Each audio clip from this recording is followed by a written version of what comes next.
Good morning to all parents present here. I am Adi Suresh and today class 9 will present before you the amazing world of microorganisms. In biology, a cell is the functional, structural and biological unit of all known life. Cell is the smallest unit of life that can replicate independently. The discovery of cell is attributed to an English scientist known as Robert Hooke, who in 1665 used a early compound microscope to examine a thin slice of cork. He saw a multitude of pores and linked them to small rooms in monasteries. Hooke's observations were later published in his book known as the Microorganisms. Each cell has the living capacity to perform certain basic functions. Each living cell has the capacity to perform certain basic functions which help the living organism. Each cell has a specific component known as the cell organelle. Each cell organelle performs a certain basic function. Now let us learn in detail about the various parts of a cell. Part 1 is plasma membrane. Plasma membrane is the outermost covering that separates the cell from the external environment. The plasma membrane allows the cell entry and exit of some materials in and out of the cell. It also prevents the entry of some materials in the cell and is also known as the selectively permeable membrane. Part 2 is the cell wall. The cell wall is only present in plant cells, and after the plasma membrane, we have an outermost rigid covering. It is known as the cell wall. In plant cells, the cell wall is mainly composed of cellulose. Now my friend Tanishka will come and explain you the remaining parts of the cell. The third part of the cell is nucleus. In nucleus, it controls all the functions of the cell. Its main function is to control all the metabolism activities of the cell. It has a double-layered nuclear membrane called nuclear envelope. The nuclear envelope separates all the constituents of contents of nucleus from the cytoplasm. In nucleus, we find nuclear envelope, nucleoplasm, nucleolus, and chromosomes. The fourth part is cytoplasm. The cytoplasm has a fluid content inside the plasma membrane. It has specialized cell organelles. Each of these cell organelles performs a specific function for the cell. Now my friend Avni will tell you about cell organelles. Thank you. Cell organelles. Cell organelles are of different types like endoplasmic reticulum, Golgi apparatus, plastids, and vacuole. Endoplasmic reticulum.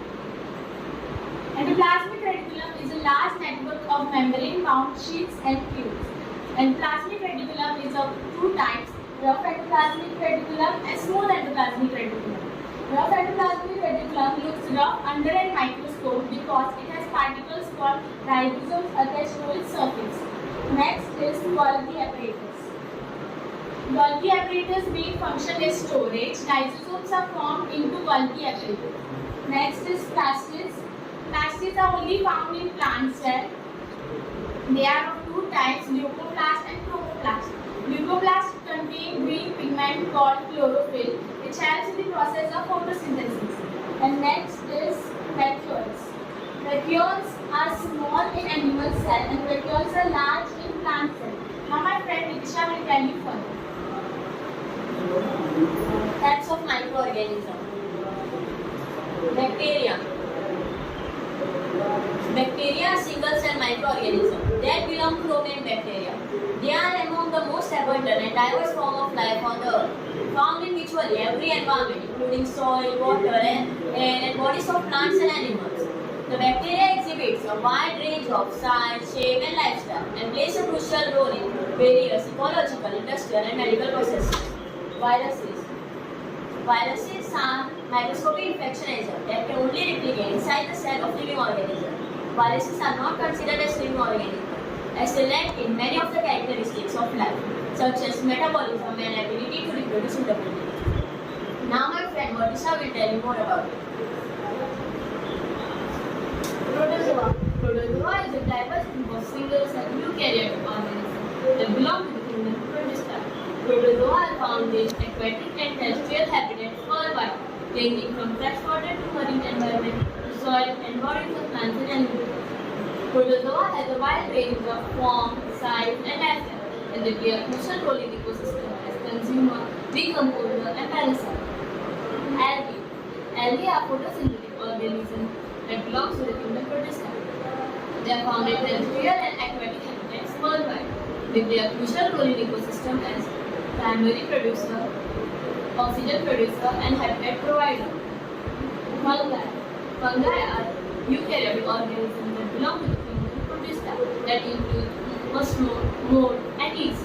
They play a crucial role in ecosystem as decomponents. They are found in various habitats worldwide, including soil, air, and water. Now my friend Akash will tell you how microorganisms help us. Let us now know how microorganisms help us. Gut health. Beneficial bacteria in gut help us to help us aid in digestion. Beneficial bacteria in gut microbiota aid in digestion, produce vitamins, and also help us to maintain intestinal health and immune function. Disease prevention. Probiotic microorganisms help us to prevent gastrointestinal infection, vaginal infection, and urinary tract infection. Medical treatment.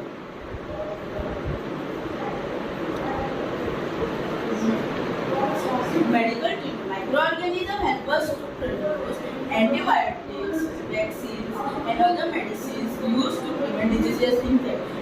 We can also see the example on the table. Now my friend Aditya will tell you about biotechnology. Biotechnological advances. Microorganisms serve as modern organisms for research. They help in advancement of medical treatment, making antibiotics, and also help in therapy. Now my friend Johannes will explain about agriculture.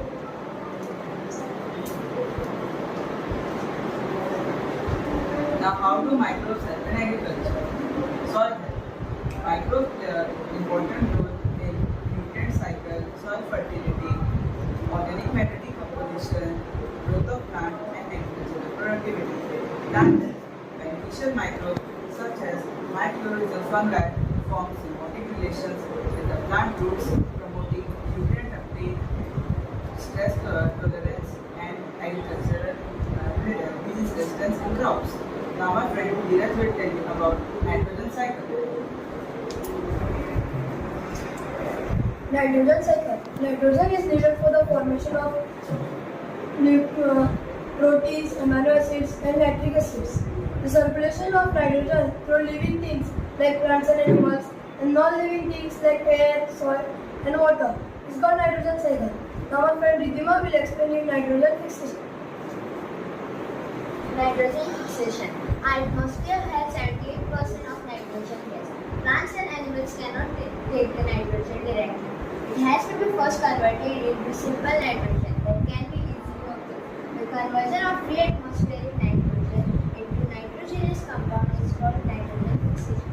Now my friend Narka will tell you about infectious diseases. Infectious disease. Pathogenic microorganisms including viruses, bacteria, fungi, protozoa, and helminths can cause infectious diseases in humans, ranging from mild illnesses to life-threatening conditions. Foodborne illnesses. Contamination of water and food by pathogenic microorganisms can lead to foodborne illnesses, causing symptoms such as diarrhea, vomiting, nausea, and in severe cases, organ damage or death. Thank you. Now my friend Sairaj will explain you about vector-borne disease and waterborne disease. I am going to speak about waterborne disease and vector-borne disease.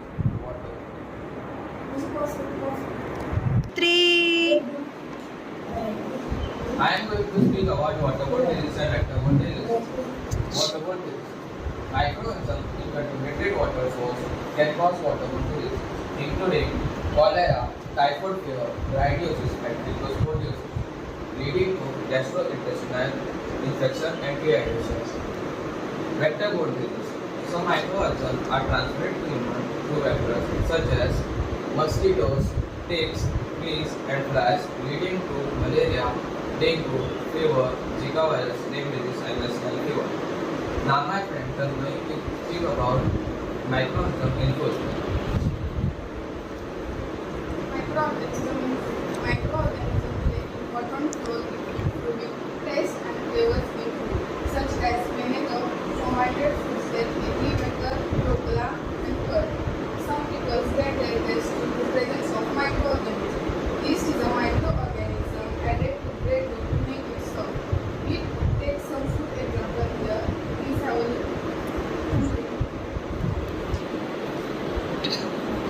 In conclusion, microorganisms like archaea, bacteria, fungi, and viruses are vicious and diverse entities that profoundly influence life on Earth. Many microorganisms are essential for us for biotechnological advancement, ecosystem functioning, and nitrogen fixation. But there are some microorganisms that may pose a threat to us. For example, infectious diseases, crop diseases, and environmental pollution. Understanding the ecological and genetic characteristics of microorganisms helps us in harnessing their benefits, which will help us in the future. Thank you.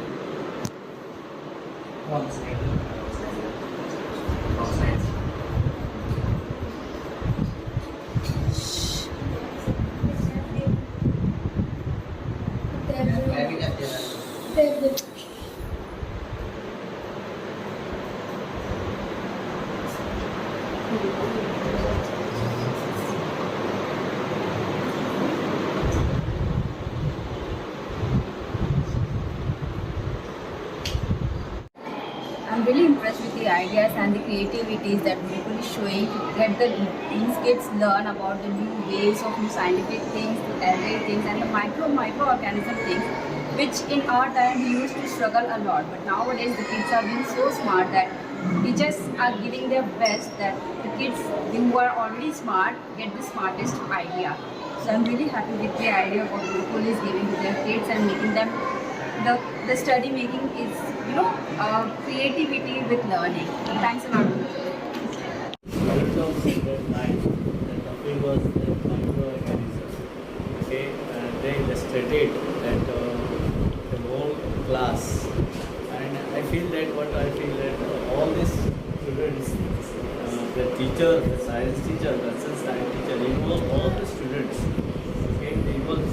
So this is a good initiative of the teachers, and so that whatever all the students know the concept. This is the best way. If you are goes on teaching in the class and taking on the board and chalk, the students' concept does not get clear. So now here, the students, they themselves clear their concept of that microorganism. So this is the best way of teaching and learning process. Instead of going, taking and sitting, it is a teacher-centric pedagogy. This is the student-centric pedagogy, and this is the new. And again, I am here repeating the same thing. Like in academy, the students of the Gurukul Academy, they are learning NEP. Not now. It is not a new concept for this student or academy. We are very lucky. We are very fortunate to have this sustainable institution in the Ponda, in the heart of the Goa. We can say that it's the center of the Goa. We are very fortunate. You are getting this education that is a student-centric education. So you yourselves, they are solving your problem. Yes or no? While doing this presentation, PPT, you come across different problems. Yes or no? And you solve your problem with yourself, with your colleagues, as well as you took the help of the teachers. Okay? So this is the best thing. And in near future also, you have to think about, you have to say about, you have to learn about this types of method. Okay? So in the future, you will have a bright future. I think the students gave a really nice presentation, and it was really helpful for their knowledge as well, because we see that mostly in school we just learn from the books, and sometimes that is not enough. You need real life instances where we see the things we learn in books. So I think it was really nice that students learned how microorganisms affect our day-to-day life and how helpful they are, and also how harmful they can be. And it will definitely help them in their life as well ahead. And it was really a nice session. Thank you. So hi, I'm Dr. Raswita, Health Officer of Primary Health Center, Ponda. It's my pleasure to see the efforts that have been done by these Gurukul students on different topics, and the one of this is microorganism. The class 9 students, they have really done a great job showing some of the nicely grown plants and mushrooms, and also the PPT presentation is too good. Everyone was good in presentation. They were thoroughly knowing what topic they are talking about. So I appreciate their efforts and all the best. Thank you so much. Thank you, ma'am.